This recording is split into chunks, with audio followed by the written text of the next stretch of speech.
Ustaz, jadi wanita nggak bekerja? Wanita itu wajib bekerja.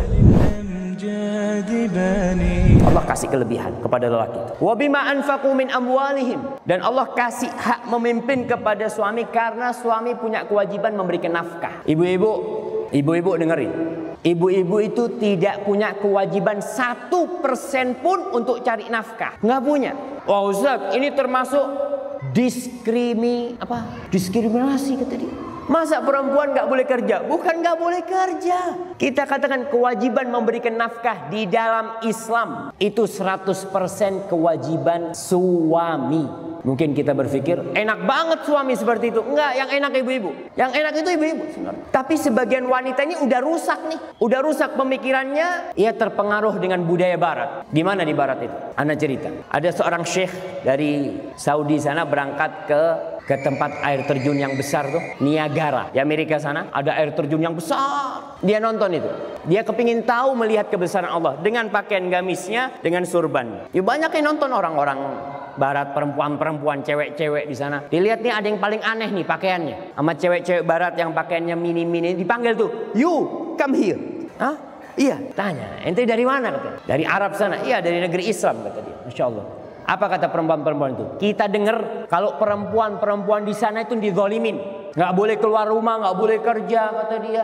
Oh, kata syekh ini, ente salah informasi. Loh, kok bisa salah informasi? Ente salah dapat informasi. Perempuan-perempuan di tempat kita tuh, mereka adalah ratu-ratu permaisuri kita. Kita ini budaknya mereka. Lelaki di sana itu budaknya perempuan. Kita udah kerja dari pagi sampai sore. Untuk siapa? Untuk dia. Kita dapat duit, kita bangun rumah buat dia. Kita kerja, bisa beli mobil buat siapa? Buat dia, buat anak dia. Kita di situ budaknya para perempuan. Kata dia, benar kata dia. Iya. Apa kata orang barat itu? Kata orang Amerika itu. Kalau ada di sini nih, kalau ada di negeri ini lelaki yang seperti itu, aku cium kaki. Karena di barat itu perempuan disuruh kerja juga untuk membiayai kehidupannya. Seakan-akan hidupnya masing-masing. Si istri mau beli HP, ya kok kerja, cari. Kalau dalam Islam istrinya, "Mas, saya kepingin HP, mas. Mas kan punya duit. Siapa yang membelikan? Suaminya." Tapi di barat istrinya kepingin mobil, ya kau cari kerja sana, dapat duit, beli mobil. Subhanallah. Tapi ini dipandang oleh sebagian wanita kemunduran. Bukan, itu kemuliaan. Di mana-mana wanita itu hanya menjadi objek dan bukan subjek. Dijual kebanyakan wanita. Ketika harus bekerja di depan jalan, di toko, mamanya, "Ustaz, jadi wanita nggak bekerja?" Wanita itu wajib bekerja. Wanita itu ingat, wanita itu wajib bekerja. Saya mau tanya, ibu kita yang di rumah sebagai ibu rumah tangga, bekerja apa nggak bekerja? Apa ibu kita tuh duduk-duduk di rumah dari pagi sampai sore? Nggak bakal jadi orang kita nih. Kalau ibu kita nggak kerja di rumah, kerja dia di rumah. Bahkan ibu kita itu bekerja lebih banyak pekerjaannya daripada lelaki. Wanita itu, istri itu bekerja lebih banyak daripada lelaki. Lelaki kerja 8 jam pulang. Wanita bekerja 24 jam dia bekerja. Kemudian ada orang mengatakan perempuan yang di rumah itu tidak bekerja, haram kau mengatakan itu. Bohong. Ini termasuk pembodohan kepada publik. Ketika kau katakan ibunya presiden-presiden tidak bekerja, yang hanya menjadi ibu rumah tangga, kau katakan tidak bekerja, itu satu pembodohan kepada publik. Mereka bekerja dari pagi sampai pagi. Mereka tidak pernah libur.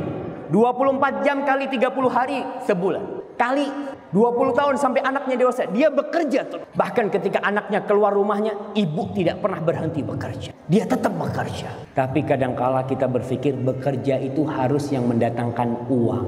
Kalau kita berpikir bekerja itu hanya yang mendatangkan uang, akan muncul di depan nanti generasi-generasi yang jadi begal, generasi-generasi yang jadi perampok, generasi-generasi yang tidak pernah mendapatkan kasih sayang ibundanya, yang dia hidup besar di jalanan, mana ibunya nggak ada, bapaknya nggak ada, siapa yang ngurus anaknya? Ya nggak tahu, dia di rumah dia. Subhanallah. Jadi yang mengatakan wanita tidak bekerja, dia pembohong besar. Wanita bekerja di rumah. Kita lihat istri kita, dia yang membuatkan bagi anak-anak kita susu. Dia yang ngajarin anak kita alif, ba, ta, sa. Ngajarin anak kita berdiri, ngajarin anak kita ngomong. Ketika anak-anak pulang sekolah, istri kita ngajarin dia, masakin buat kita, jagain anak-anak. Apa itu bukan pekerjaan? Kau bilang itu bukan pekerjaan? Ya itu pekerjaan, nggak dapat duit. Maka dari itu suami nih, ini yang jadi masalah. Banyak suami yang nggak bener ngasih nafkah sama istrinya. Wajib kita ngasih nafkah pada istri kita. Dia di situ ngurusin anak kita, ngurusin rumah kita. Maka kewajiban memberikan nafkah 100% itu kewajiban suami. Ustaz, kalau suaminya nggak mampu gimana? Ya silahkan mau dibantu suaminya umpamanya.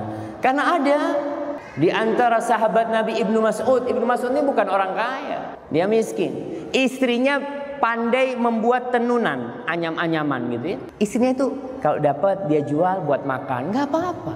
Jadi perempuan bekerja selama dalam koridor yang syar'i dan memperhatikan tugas wajib dia sebagai ibu buat anak-anaknya, sebagai istri buat suaminya, maka nggak masalah. Ingat para suami, kita yang wajib mencari nafkah buat istri kita. Ini adalah ajaran Islam, memuliakan Islam. Islam memuliakan para wanita.